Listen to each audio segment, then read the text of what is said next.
You'd think having TWICE and ITZY as powerhouse groups in K-pop would be enough for one person, but not this guy, JYP. These days, he's up to his newest project, creating an updated new female group through his new reality show called the Nizi Project. So you might be asking, what is the Nizi Project? In a nutshell, it's another music reality show, formed by a collaboration between JYP Entertainment as well as Sony Music Japan. The show aims to have a new female J-pop group by the end of 2020. So for JYP's new show, he's auditioning talent from all over Japan, as well as Hawaii and Los Angeles. And how this show works, like pretty much every other reality show, is they have to go through a series of tests to be accepted as a trainee for that company, in this case JYP Entertainment. So the big test in this reality show is that each contestant is giving a pendant, and the pendant has 4 missing slots. And the slots to be filled are dance, vocal, star power, and personality. And if a contestant can fill all 4 of those slots, then they become a trainee with JYP Entertainment for 6 months. So after the initial auditions in Japan, Hawaii, and Los Angeles, there'll be 26 finalized contestants, and then they'll have another show, which is scheduled to be in April, which will finalize the new female J-pop group. So I've caught a couple episodes of the audition phase of the show, and there's a lot of serious talent already. I wouldn't be surprised in 3 to 4 years that some of these contestants not just blow up in the J-pop industry, but the K-pop industry as well. As I mentioned just now, the show has a lot of talent, and JYP is looking to add on to his empire. JYP knows how to attract talent to his label, and this show proves that in spades. Even though all the contestants know Japanese, a lot of them are actually bilingual or even trilingual, with a lot of them knowing Japanese and English, or Japanese and Korean, or Japanese, English, and Korean. The contestants are also quite young, which is a regular thing when you're looking for new, fresh talent, as the age requirements for the show ranged from 15 to 22. So far, out of the contestants during the audition phase, there's been 4 that's been standing out: Yamaguchi Mako, Suzuno Mihi, Yukoi Rima, and Nina Hillman. So let's start with the first one, Yamaguchi Mako. And she's actually been a JYP trainee for the last 2 years, training in Korea. But despite being in JYP for 2 years, he's actually never formally met JYP himself, only bumping into him in an elevator one time. 만난 적이 있어요? 또 회사의 엘리베이터에 이치도 오아했던 것가 한번. So in the Nizi Project, this would be her first time meeting the CEO himself. During her auditions, she used her JYP experience to the fullest. As for her dancing part, she actually danced to the CEO's own song, She's the One.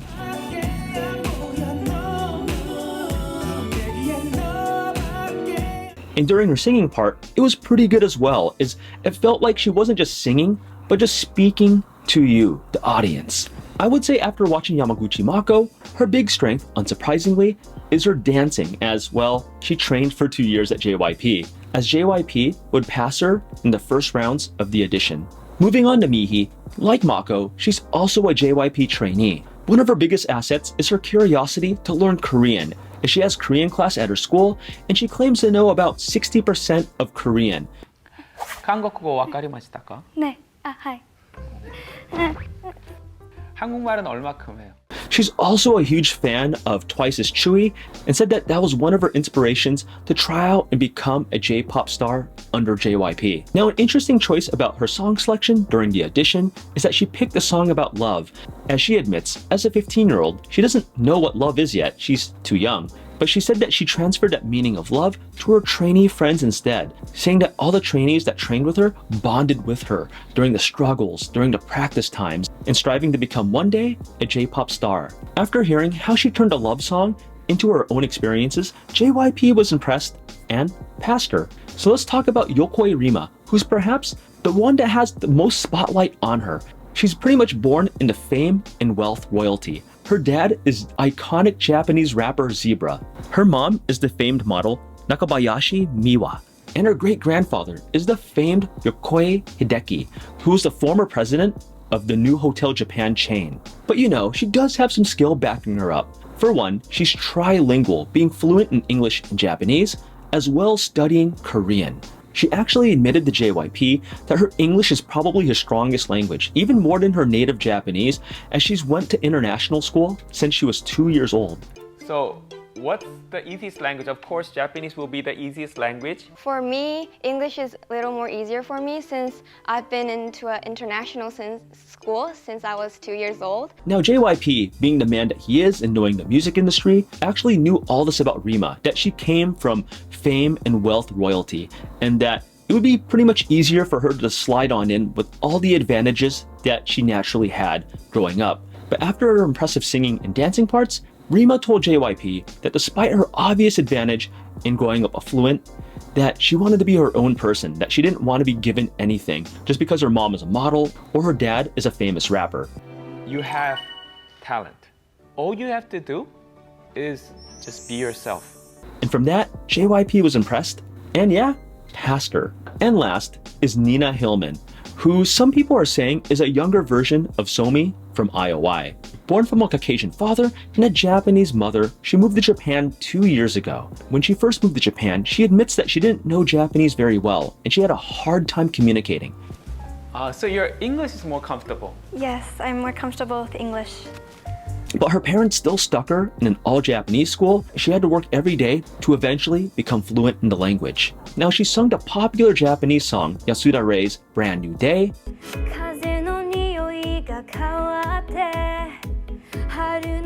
and danced the Twice As What Is Love,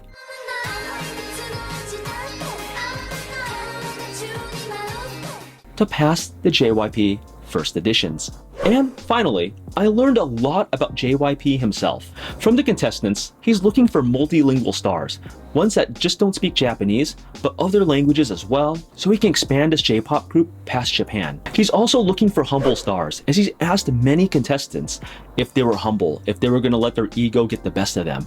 And of course the contestants said no, and JYP does know from working in this industry far too long, with fame comes responsibility, and also the temptation to just be all that and think that you're better than everyone else. But if there's one CEO in the K-pop industry that can manage egos in check, I would definitely put JYP up there. Now, an intriguing question is, why a J-pop group? Why not another K-pop group?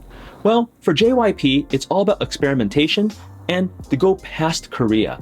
While JYP could have made another K-pop group in Korea, when you think about it a bit more, it makes more sense why he would start a J-pop group instead. For one, in Korea, he already has mega popular groups Twice and ITZY. He also knows groups such as Twice, as well as IZ*ONE, which both have Korean and Japanese members, are both popular in Korea and Japan. And JYP knows that the AKB48 brand is very profitable and popular, not just Japan, but all over Southeast Asia and China as well. And lastly, he knows that the Japanese music market is the second largest in the world, so he definitely wants a piece of that pie. So I can definitely respect JYP for looking for the next new trend ahead of his competitors. And with a multilingual J-pop group on the horizon, he may be setting that trend sooner than we think. So thank you for watching this video, and I'd love to know your thoughts in the comments below. And if you guys want real talk and K-pop from a journalist, then grab my free ebook below. And with that being said, I'll see you in the next video. Take it easy, guys.